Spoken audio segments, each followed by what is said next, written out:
What's up, guys? This is Andrew Frezza and Melissa Dixon from Care Coach Lead, and today we're going to be talking about how to effectively train athletes.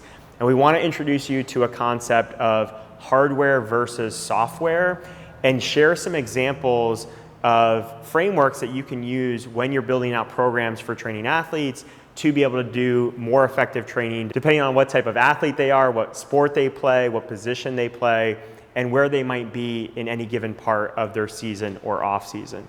Okay, so first let's just kind of give you an overview of what is hardware and what is software. All right, and you could probably, the easiest way to think about this is think about technology that you have.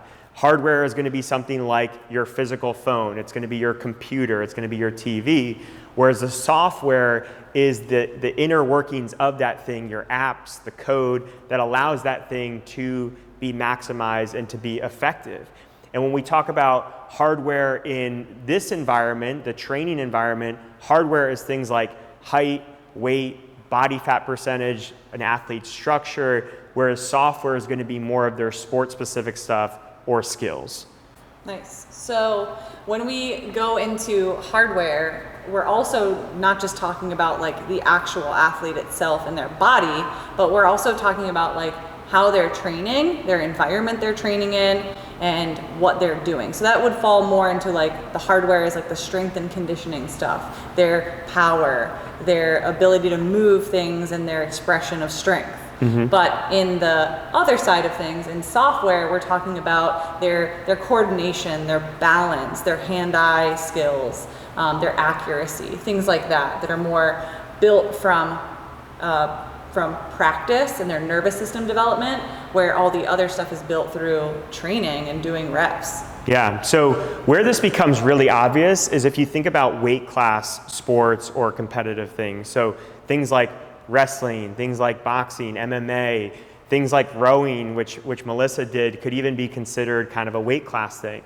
And even sports that are not defined by weight classes, you'll notice that at the highest levels, in given positions or categories, that all the athletes, most of the athletes tend to fall into a weight class or a height class, even though that's not necessarily defined or not, right? No one is saying you have to be this tall to be in the NBA, but oh look, we watch a game and most of the people are over 6'3", 6'4" in that NBA game. No one's saying that you have to weigh 300 pounds to be a lineman in football, but most of the people who play that position are over 300 pounds because there's certain hardware requirements to be effective at that sport, at that position. You can usually look at a baseball team and tell who's the catcher, who's the pitcher, who's the outfielder, right? Or who's the tall first baseman, who's the short and quick shortstop. You can even see this in sports that aren't so innate or intuitive, like cheerleading.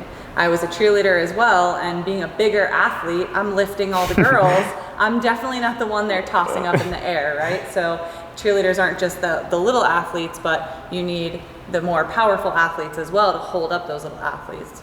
Yeah, so when we're talking about how to now train that, when we're trying to develop the bigger hardware things, it looks like squats, deadlifts, power cleans, pull-ups, bench press, overhead pressing. It looks like your big foundational movements that are going to give you the best shot at developing the hardware. And then when you're talking about more of the software, or at least bridging the gap, because one of the big concepts that we need to understand is where is our role as a strength and conditioning coach, a fitness coach, start and end, and then where does the role of their sport-specific coach start and end? So we have to realize that as we get closer to the software side and it's becoming more sport-specific, we're starting to hand off our responsibilities to their specific sport coach. So we might start to do things that look like agility drills or jumping or bounding or rotational stuff if they're a rotational athlete like a baseball player or a golfer, and we're starting to bridge the gap to their sport specific stuff, but we're not trying to teach them where they need to be with their swing technique or where they need to be able to run this specific route, because that's not our job. That's the job of their coach on the field. Yeah, and we're also trying to work within our parameters, our gym, our equipment. We have certain certain things that we have access to that they don't, and likely we're seeing these athletes in their off season. So we're primarily speaking about off season athletes and athletes who have cycles that they move through when they are seeing us. They're not seeing us when they're in season, when they're on the field, when they're traveling with their schedule. So we're looking at people who are coming to us mostly for hardware needs because they've met their software needs, or they will be going to meet their software needs with their coaching staff at a different time. So we're trying to look at that athlete's attributes, look at their body weight, look at their ability to stay healthy in the off season is a big one, of just keeping them moving, keeping them in the same patterns, but using the equipment that we have, like powerful box jumps, sled dragging. We're moving equipment, but we're not having them hit people, we're not having them boxing, we're not having them do things that look closely aligned to their sport. Yeah, so for those of you guys that have done CrossFit's methodology and CrossFit's training, I want to bring something that a concept that they teach in their level 1 that I think will also help you here as you think about training athletes. And that's this idea of the 10 physical skills. So CrossFit defines well-rounded fitness as someone who thrives basically equally in the 10 physical skills. They don't have any one weakness. And those physical skills are things like strength, power, speed, endurance, accuracy, coordination, balance, agility. That's not 10, but I'm getting close. So with each of those things, CrossFit actually breaks it down and says some of these attributes are performed and improved through training, and some of those things are improved through practice. Okay, so training again looks like more of what we do in the gym, and practice can start to linger into what you might do more on the field. Okay, and things like accuracy and balance and coordination are things that tend to be built through practice, whereas strength, speed, power is going to be built through training. You're going to have to load those things, you're going to have to progress those things, whereas the practice stuff is you got to get a lot of reps. It's that 10,000 hour rule of you got to make hundreds of throws. You got to hit hundreds of balls off the tee every single day to develop those skills that you're going to need for that sport. Yeah, so I'd like to go into like the specific sports to talk about that, because how it looks for training for a football athlete, a baseball athlete, a golfer is very different if you look at it in the software skills in terms of hitting off the tee, hitting like the tee for golf and for baseball. Yeah, so certain sports and certain positions within sports are going to have a high hardware component, and then certain sports and positions with the sports are going to have a high software component. So let's use the football example because you have the most variety of different types of players. If you think about a linebacker, you think about a wide receiver, a running back. These are guys that have to have good size, good muscle mass, but they also have to be fast and strong and powerful. And those guys are going to have a huge hardware component where if they don't have a certain amount of muscle, if they aren't able to squat 500 pounds, power clean a certain amount, they're just not going to be able to keep up on the field. Doesn't matter how good their footwork is, doesn't matter how good their ball skills are and hand skills are, they're not going to keep up. And that's one of the reasons why the NFL Combine is such a popular event for those types of positions. And the NFL Combine is max bench press at 225 pounds. It's max broad jump, max vertical leap, 40-yard dash. Those are hardware type tests where we're seeing this person's max potential. They're tools that they have to work with.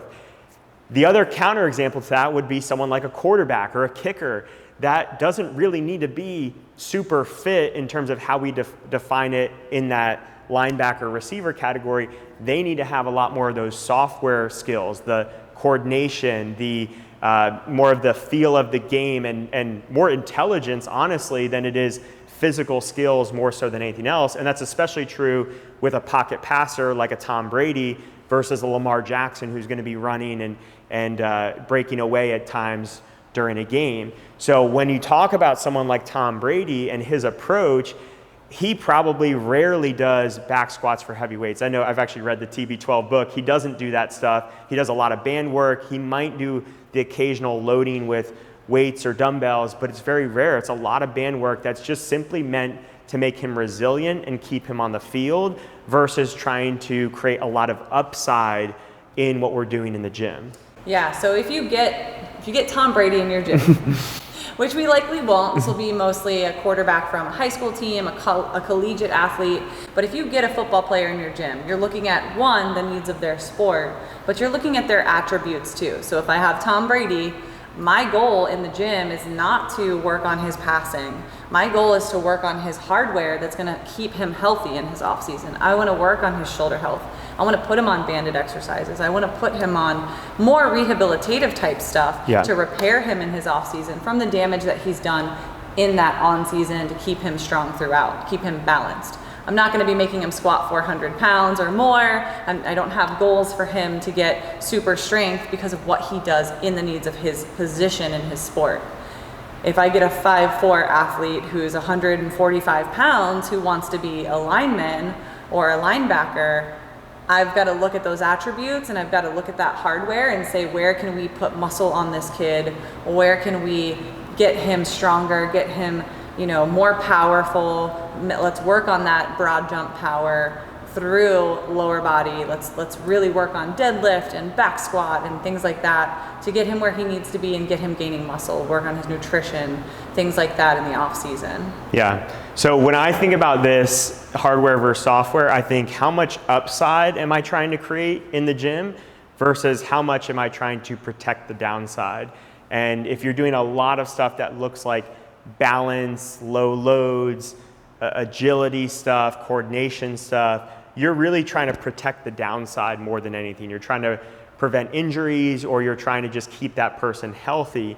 Whereas if I'm trying to get this person's back squat up, if I'm trying to get their power clean up, if I'm trying to increase their speed and explosive power, those things are going to create a lot more upside. In baseball, they refer to it as tools, and it doesn't matter how accurate your arm is. It doesn't matter how much contact you can make, hitting a baseball. If you don't have the power, you don't have the arm velocity, the length in that throw to be able to express that in a way that's going to match up on a major league field someday. So you could think about it as tools is another way to think about those hardware or potential upside that you're trying to create. And it's important to note, though, you could create all the upside in the world, but if that person gets hurt on the field and you feel like you could have done more to help them prevent getting hurt on the field, that's also on you as well. So we have to constantly balance creating the upside, creating the potential, but also doing the necessary things that's going to keep them injury-free. Yeah, keeping them on the field and supporting their on-season is essentially the #1 goal of any off-season training program. It's what can we do to keep them and clean up their patterns and clean up their habits and what they've done to their body on the on-season that we know they've kind of wrecked themselves in that sport, and helping them come back from that to be fresh for that on-season again. Awesome. So we're going to wrap it up there, guys. I hope you found this framework helpful. If you have any questions or comments, leave them below, and we'll see you in the next video.